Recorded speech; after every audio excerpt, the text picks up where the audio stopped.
Hi friends, കൃഷി ലോകം എന്ന യൂട്യൂബ് ചാനലിലേക്ക് സ്വാഗതം. ഞങ്ങൾ കഴിഞ്ഞ കുറച്ച് ദിവസങ്ങളായിട്ട് അങ്കമാലിലെ വീട്ടിലായിരുന്നു. അവിടെ പറമ്പിലെ പരിപാടികളൊക്കെ ആയിരുന്നു കേട്ടോ. അതാണ് 2 ദിവസം വീഡിയോ ഇടാഞ്ഞത്. അപ്പോൾ ഞങ്ങൾ വീട്ടുപറമ്പിൽ നട്ടിരിക്കുന്ന മഞ്ഞളൊക്കെ പറിച്ചു. ഇതിനു മുമ്പ് നമ്മൾ മഞ്ഞൾ നടുന്നതിൻ്റെ വീഡിയോ ഇട്ടിരുന്നു. അത് വേറൊരു പറമ്പിലായിരുന്നു.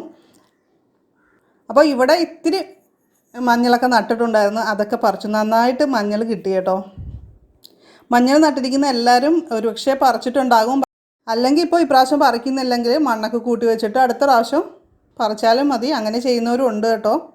അപ്പോൾ ഇന്നത്തെ വീഡിയോ നമുക്ക് മഞ്ഞൾ എങ്ങനെയാണ് വീട്ടിൽ തന്നെ പുഴുങ്ങി പൊടിച്ചെടുക്കുന്നത് എന്നുള്ളതാണ്.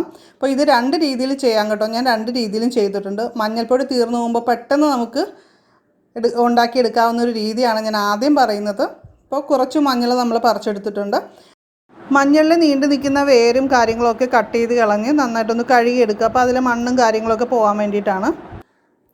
അപ്പോൾ ഇത് നന്നായിട്ട് കനം കുറച്ച് തന്നെ ഒന്ന് അരിഞ്ഞെടുക്കുക. ഒരേ കനത്തിൽ അരിഞ്ഞെടുത്താൽ അത്രയും നല്ലത്. ഇനി നമുക്കിത് വെയിലത്ത് വെച്ച് ഒന്ന് ഉണക്കിയെടുക്കുകയാണ് വേണ്ടത്.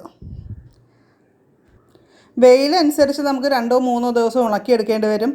നമ്മളിത് കൈ കൊണ്ട് വാരുമ്പോൾ കിലുകിലാന്നൊരു സൗണ്ട് കേൾക്കും. അപ്പോൾ നമുക്ക് മനസ്സിലാകും ഇത് നന്നായിട്ട് ഉണങ്ങിയിട്ടുണ്ടെന്ന്. അതാണ് അതിൻ്റെ ഒരു കണക്കെന്ന് പറയുന്നത് കേട്ടോ. അപ്പോൾ ഇനി നമുക്കിത് മിക്സിയുടെ ചെറിയ ജാറിൽ പൊടിച്ചെടുക്കാം. വളരെ ഈസി ആയിട്ട് നമുക്ക് പൊടിച്ചെടുക്കാൻ പറ്റും ഈ രീതിയിൽ ചെയ്ത് കഴിഞ്ഞാൽ. അതാണ് ഏറ്റവും വലിയൊരു അഡ്വാൻറ്റേജ് ആയിട്ട് എനിക്ക് തോന്നിയത് കേട്ടോ.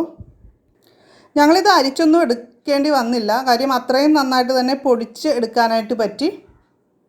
പുഴുങ്ങാതെ എളുപ്പത്തിൽ ഈ രീതിയിൽ ചെയ്യാൻ പറ്റും. ഗുണം ഒട്ടും നഷ്ടപ്പെടുകയില്ല എന്നൊരു പ്രത്യേകത കൂടിയുണ്ട് ഈ രീതിയിൽ ചെയ്താൽ.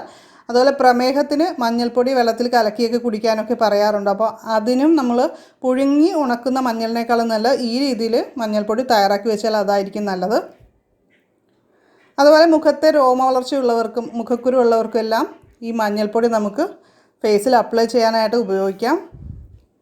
ഇനി പറയാൻ പോകുന്ന നമ്മുടെ പരമ്പരാഗത രീതിയിലുള്ള മഞ്ഞൾ പുഴുങ്ങി ഉണക്കുന്നതാണ്. മഞ്ഞൾ ആദ്യം തന്നെ നാരൊക്കെ ചെത്തിക്കളഞ്ഞ് അതിൽ മണ്ണും ചെളിയൊക്കെ ഉണ്ടെങ്കിൽ ഒന്ന് കഴുകിയെടുക്കുക. വീട്ടാവശ്യത്തിനൊക്കെ ചെയ്യുന്നതുകൊണ്ട് അങ്ങനെ തന്നെ ചെയ്യുന്നതാണ് നല്ലത്.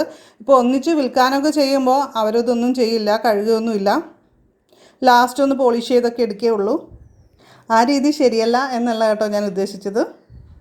അപ്പം നമുക്കിതൊരു പാത്രത്തിൽ ആവശ്യത്തിന് വെള്ളം ചേർത്ത്, അതായത് മഞ്ഞളിൻ്റെ ഒപ്പം തന്നെ വെള്ളം ഒഴിച്ചിട്ട് നമുക്ക് അടപ്പത്ത് വെച്ച് പുഴുങ്ങിയെടുക്കാം.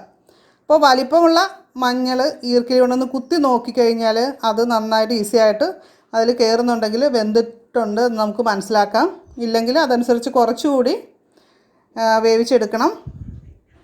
ഇത് തണുത്ത ശേഷം ഇതിൻ്റെ വെള്ളമെല്ലാം ഊറ്റിക്കളഞ്ഞ് നമ്മൾ ഒന്ന് അരിഞ്ഞെടുക്കും.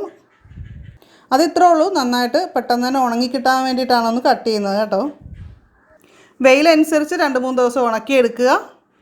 മുറത്തിലിട്ട് നമ്മൾ കൈ കൊണ്ട് ഇങ്ങനെ തൂത്ത് കഴിഞ്ഞാൽ അതിൻ്റെ മുകളിലുള്ള തൊലിയൊക്കെ പോകും. ഇനി നമുക്ക് മില്ലിൽ കൊണ്ട് ഇത് പൊടിപ്പിച്ചെടുക്കാം.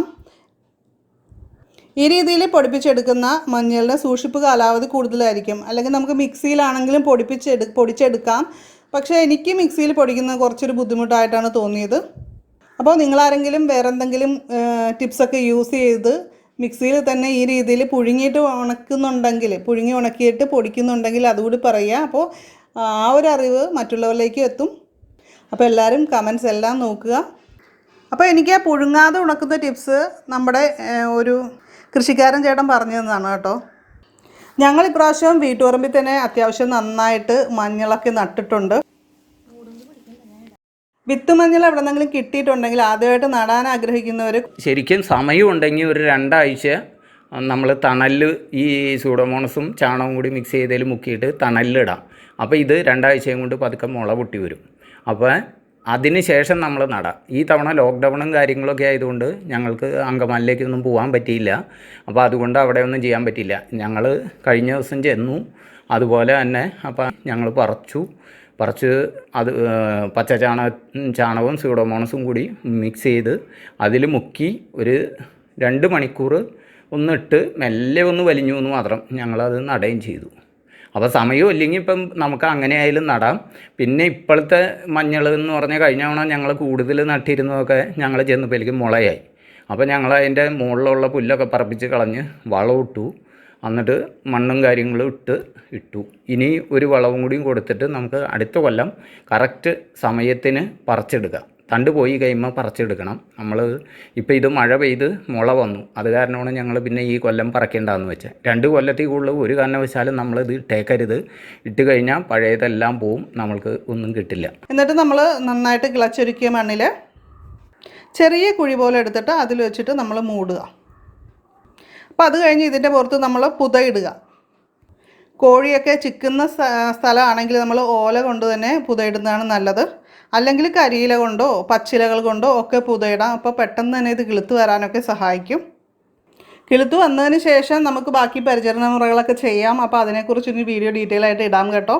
അപ്പോൾ ഞങ്ങൾ ഇപ്രാവശ്യം നന്നായിട്ട് തന്നെ മഞ്ഞൾ ഇവിടെ നട്ടിട്ടുണ്ട്. അപ്പോൾ ഇന്നത്തെ വീഡിയോ നിങ്ങൾക്ക് ഇഷ്ടമായിട്ടുണ്ടെങ്കിൽ ലൈക്ക് ചെയ്യുക, നിങ്ങളുടെ ഫ്രണ്ട്സിനൊക്കെ മാക്സിമം ഇത് ഷെയർ ചെയ്യുക. കൃഷിലോകം ചാനൽ ഇനിയും സബ്സ്ക്രൈബ് ചെയ്യാനുള്ള പുതിയ കൂട്ടുകാർ സബ്സ്ക്രൈബ് ചെയ്ത് സപ്പോർട്ട് ചെയ്യുക. നോട്ടിഫിക്കേഷനായിട്ട് ബെല്ലൈക്കൺ ക്ലിക്ക് ചെയ്യാൻ ആരും മറക്കരുത്. അപ്പോൾ നമുക്ക് മറ്റൊരു വീഡിയോയിൽ വീണ്ടും കാണാം. എല്ലാവർക്കും നല്ലൊരു ദിവസം ആശംസിക്കുന്നു. നന്ദി, നമസ്കാരം.